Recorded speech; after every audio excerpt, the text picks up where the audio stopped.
ясен ден се случи някъде през юни. Пред офиса си пуших и край мен свистяха гуми.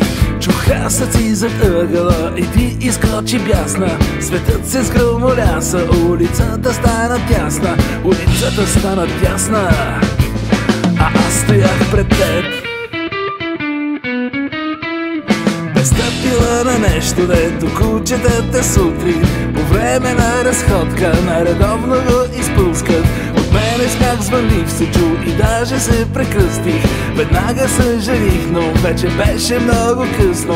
Получих си шамара, майче бяха два. Животът се обърна, сякаш в детството ме върна. Как веднъж в махалата, с филия в ръката, тичах бясно по тревата, ала паднах на земята. Уж, че имах се запече, мармалада се разтече, мармалада се разтече и сополът ми потече.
И имах помисли най-чисти.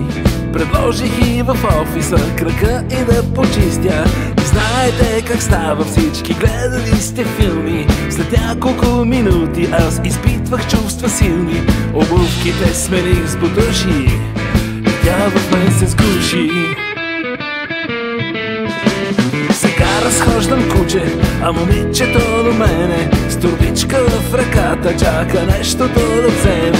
Едно бездомно куче, сякаш с някаква магия, накараме към нея любовта си да открия. Едно бездомно куче на обич ме научи.